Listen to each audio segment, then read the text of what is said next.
Good morning. Welcome to the Celtic Way Morning Briefing Live. I'm Tony Haggerty, Haggerty10 Twitter handle as you can see, and I'm joined today by Alison McConnell at Alibally76 Twitter handle. How you doing, Alison? You all right? You warmed up now? I'm just about, just trying to thaw out. What, were you waving your kid off to school earlier? Some residential trip you were telling me off there, yeah? Yep, he's away. My son's away on an outdoor adventure weekend with his school, so we were just waiting to wave the bus off. So it's an icy wind, I can let you know. It's pretty chilly out there this morning. Now, most Celtic supporters will have had a smile on their face since Saturday, Alison. The old adage, if Carlsberg did Saturdays, then that would be it. 2 last-minute goals in 2 different games and 2 entirely different outcomes. Rangers conceding in 96 minutes up in the Dingwall, 3 each draw with Ross County, and Leela Bada scoring in the last minute for 10 men Celtic against Dundee United to move Celtic to within 2 points of Rangers at the top, and setting it all up nicely for Wednesday. And if Celtic win, they go top of the table. Unbelievable scenes, I think most people were saying at Celtic Park on Saturday, Alison. Yeah, I think for the first time this season, the Celtic's fate's now in their own hands. I think that they dropped points at very opening night of the campaign. They've been playing catch-up ever since. And all of a sudden, an opportunity's presented itself to really go and show their title credentials and get themselves to the top of the league. I think it was always going to be a very significant game on Wednesday night. I just think it takes on a bit more weight now for Celtic and the potential to go and get to the top of the league. I think few would have expected the turnaround to come quite so swiftly on the back of dropping points in Paisley against St Mirren just before Christmas and falling 6 points behind. I think there's been an opportunity to make up ground very quickly. I think you would have to say performances, thinking of the performance at Tynecastle again on Saturday, there are aspects of it that I think still offer cause for concern from Celtic's point of view, but ultimately it's about, at this stage, it's about points on board, taking the opportunities, and sometimes I think it feels fated. Sometimes I think you just get a sense of something happening, and that's a few times this season. Celtic have had last minute goals, a 97th minute up at Dingwall that kept them on track, and then the 90th minute winner on Saturday. I think it's now just about harnessing the momentum and the energy. And as Celtic will know, as the season goes deeper now, you get through the next few weeks, this is a squad that's going to get stronger with players coming back from injury and coming back from international duty. If ever Andy's words came true, it was on Saturday. You don't stop, you keep going to the end, and you celebrate at the final whistle. I think that was in evidence on Saturday, wasn't it? Because even with 10 men, they were still pouring forward, trying to win the game because they knew that they knew that Rangers having dropped points, it was a first chance to really kind of put some pressure, real pressure on them. And I kind of thought that, I think a lot of supporters had given up the ghost on it, Alison, but they dredged up something from somewhere. A lot of people are comparing it to the centenary season. There was a lot of last-minute winners in that season as well. But I guess it's just that adage that it ain't over till it's over. Yeah, and I think historically Celtic have been very good at that. That's an obvious season to reference, is the centenary season and the late goals that year, the semi-final against Hearts and the final against Dundee United. But I think historically that's always been an aspect of Celtic and their play, about playing until the last whistle. I think it's not unique to Celtic. I think any team who has a winning culture and a philosophy of always wanting to win every game has that within the squad, about playing until the last whistle. I think they got the reward for it on Saturday. I thought it was a very frustrating afternoon for them for much of it. I think we've seen games like that a few times this season, against Dundee United before, against Livingston, against St Mirren, when Celtic toil to properly break down teams who are sitting in, and then to take the chances when they are getting them. To be fair, I thought Siegrist had a couple of two pretty outstanding saves in the game too. I thought he was a man on form, but I think you have to applaud the spirit to keep going. I think you have to applaud the character that you've seen in Ange Postecoglou's Celtic team over the last few months. It's come to the fore, and I think now they have an opportunity really showcase that and to go, and there's a question there now, if you are capable of going on and winning the title, is this a championship winning title team? Then you go and you get a result on Wednesday night. I'm going to say that Alison, they're playing well. Ange is hoping for his first victory as a Celtic manager over Rangers. The players are looking for their first victory over Rangers since 2019 in the league. And now, it's all set up, isn't it, Wednesday, for a no-holds-barred showdown, basically. And did you say it will be a test of Celtic's title credentials if they've got them? Yeah, absolutely. I think it's about belief. I think so much of this game does come down to belief. I think often what you find, I know people talk about form book going out the window and stuff. I think what you do tend to find is that it's the team with momentum at their back that prevails in these encounters historically.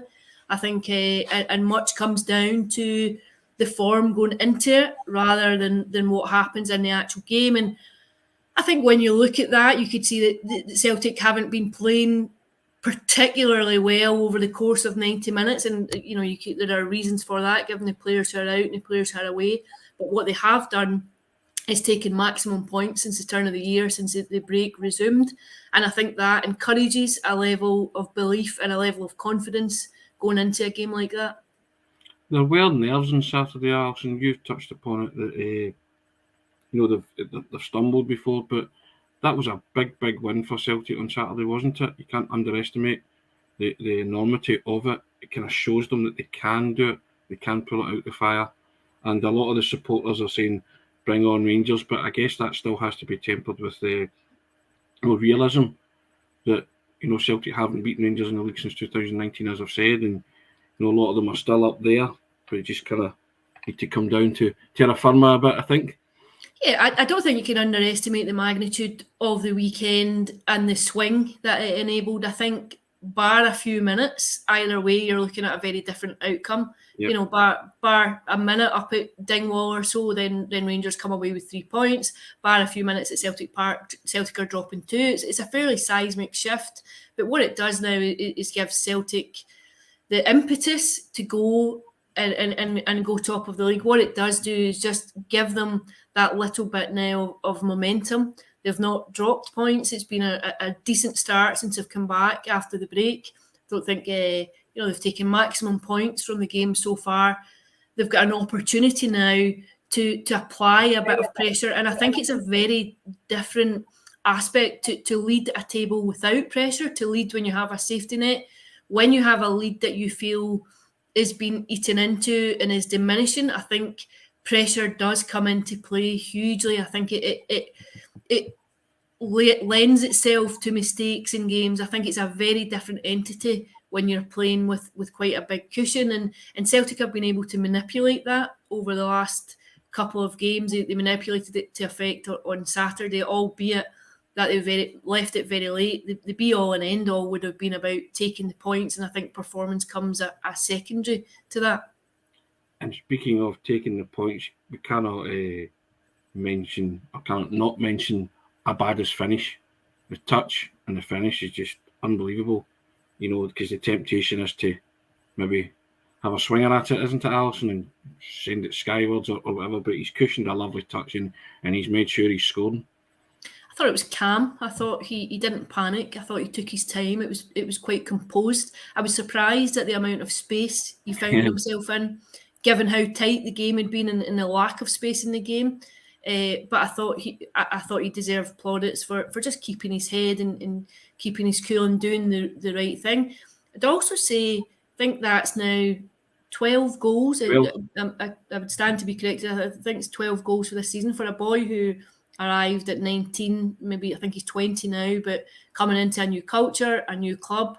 He slipped under the radar this season. I think obviously the likes of Kyogo, Furuhashi and Jota have maybe stolen the headlines for the way that they've performed and the contributions that they've made, but I think Abada has been a very significant signing. I know there have been criticisms at times about maybe an element of inconsistency, which you have to expect with young players coming into a team, but I don't think you could fault the return this term. 12 goals so far at this stage of the season would point to a fairly successful signing. It's a wonderful return, Alison. It's also, there's a confident player going into the Rangers game. He'll be desperate to add to the tally, and to become an even bigger hero if he can score the winner in that game. Yeah, I think also it poses a question. I think I'm not sure about the performance of Giacomakis at the weekend. I think there's maybe now a question: do you go and play Abada through the middle, as he has done in previous encounters and previous games this season when he's been short of striking options? I think now you could consider maybe playing James Forrest and Jota in either wing and playing Abada through the middle and keeping Giacomakis on the bench. And that way you can maybe change the game and change the style of the game if you needed to on Wednesday night. I think it is a genuine consideration. I think it's something that will be in his thoughts maybe now ahead of the game against Rangers. Speaking of something in his thoughts, Alison, who do you put to replace Nir Beaton in the midfield, regardless of your thoughts of the red card? Yeah, I don't know if what the injury situation is of a couple of players. I think we'll know more maybe tomorrow when the press conference gets underway. But I would wonder if Ideguchi is fit after the knock he took at Alloa, the bruising that he was left with.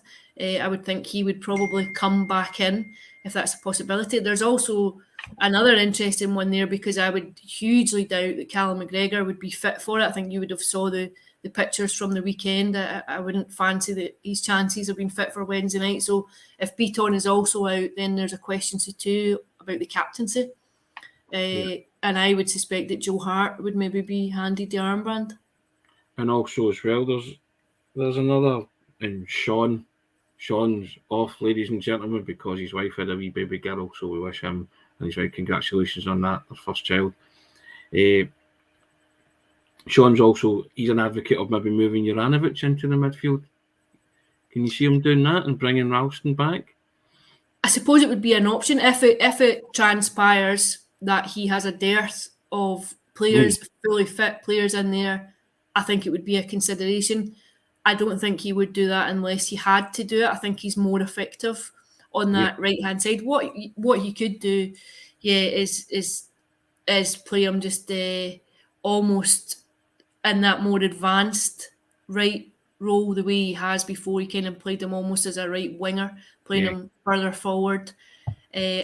I'm not sure that that's the way that he'll go. I think it will very much depend on fitness and availability. I would also doubt that you would see Tom Rogic or Maeda. I was reading a few comments over the weekend about the timescales of their international representation and whether or not they can get back. But I don't think it would be sensible to bring them in. I wouldn't expect to start them given the timescales that they're operating in. I was laughing at Anne. She was talking about supersonic vehicles and stuff like that to the BBC regarding Maeda and Tom Rogic. It's kind of an indication of his thinking on that. But yeah, I mean, also another caveat to add to today's mix, Alison, is that it's transfer deadline day. And he's been pretty clear on that. And if you missed it the first time, I think he said it again. I'm pretty clear on that. So I'm thinking he's going to bring somebody in, isn't he? It's kind of interesting. Last day of the window, I think, if you're of a Celtic persuasion, it's very different to final days of previous windows when there's much scrambling going on about. I think Celtic would want to bring in one more. I think they're still possibly trying to bring in one more signing before the window closed, but I don't think it has the same whiff of desperation that it has in previous times at this stage of the window. I think the business that they've done has been fairly sensible. You've brought in players who are first team ready, players who have come in and already made an impact in the window, which I think is a very difficult thing to do mid-season. One, to identify players and get players that want to come, and two, to be able to introduce them and bring them straight in to the team. So I think it's been a fairly successful window. I would think what might be slightly busier today are players going out. I think it's now quite a bloated squad, which sounds ridiculous when you consider the injury problems that they have, and we're talking about whether they've got enough fit midfielders to start the game on Wednesday night. But I do think there are elements of the squad that there are probably too many players in similar positions, and I think you might see a few of them going out either on loan or going out permanently. How do you assess this January transfer window, Alison? Since the window system began, a lot of people are saying it's Celtic's best ever window. Is that hyperbole or? I think you judge that at the end of the season. I think it's probably too early just now to say what kind of window it's been, but first impressions would certainly be encouraging from Celtic's point of view. I think you've brought in players who look ready to step up and make an impact. I thought Rio Hitate's debut and then his goal at Tynecastle, he looks like a player who's made a seamless arrival into the first team, very much in the mould of Furuhashi too. I think Maeda scored a goal. It's obviously slightly different from Maeda. He was in for a week, scored a goal, and then was back to Japan for international duty. It's maybe felt a bit more disrupted for him. But again, first impressions would be good. I think Matt O'Reilly, again, another one who's impressed since he's come in. I think he'll be fairly satisfied with the impact that he's made in the 2 games that he's played and started. So I think on reflection, you would have to say it looks like a very encouraging window for Celtic, but I think the real assessment comes at the end of the season when you look at where the squad is and what they do. What I do think is important is not to be over reliant, and I think this has been an issue for Celtic teams in the past, and you maybe still have it with Jota and Cameron Carter-Vickers, is that you don't over rely in this window on loan players, because I think it almost gives you a sense of a team that's almost always in flux and always in change. I think the fact is that the signings that have come in are permanent signings, so it gives a feeling that you're building some solidity, that you're putting down foundations, that you're building your team around. And I think that's maybe why Celtic were so keen to sort out the future of Jota, just knowing what you might have and what you've got available. And I think you know my thoughts on that. I've spoken about it regularly on here, that I didn't think he would ever make a call until the end of the season, but you can see from a club's point of view why you want permanent signings in order to give yourself those foundations of building a team. And speaking of Jota, he's come back with a bang, hasn't he? He played the cross. He was excellent against Hearts. For the 62 minutes he was on the park, he set up the goal on Saturday. I mean, there's still the 10 Dundee United players in the box, and Jota still managed to pick out Abada. They're the only 2 guys that are attacking. And the Celtic fans love him. You saw the celebration pictures when he ran straight into the crowd, and it looks like a man who's enjoying his football, Alison.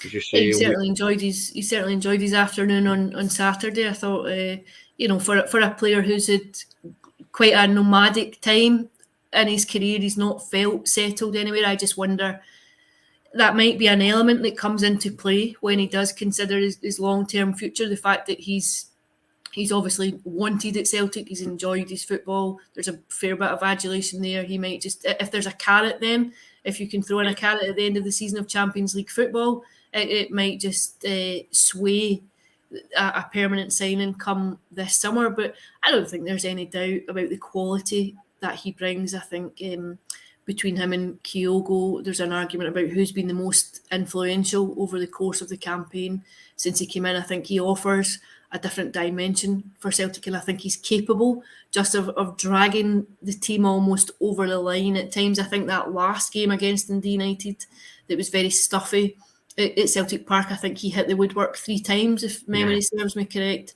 I think he is a creative player, and Celtic have missed that at times last season and at points this term. And I think when he's out of the team, you can see what's missing when he's not there.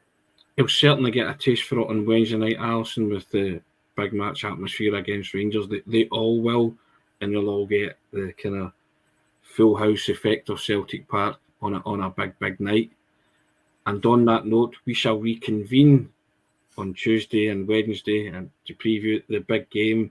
And we'll dedicate this programme to Sean Martin, his wife, and his wee baby daughter, Sophia Lena Martin, I believe he called his daughter. So, Sean and your wife and your baby, congratulations and all that. And Alison, I shall see you on tomorrow. See you tomorrow, yes, is that right? Yes. Shall see you there, Tony. And always appreciate your contribution. Thanks for your comments, guys. I promise I'll read them, more of them, on Tuesday and Wednesday, because we all want to have our say on the big one, Alison. It's the big one, the countdown's on. Will Celtic bring in a left back? Will they bring in more players? And Sherry was clear on that, didn't he? Twice. If you missed it, all the best, guys. Have a great day.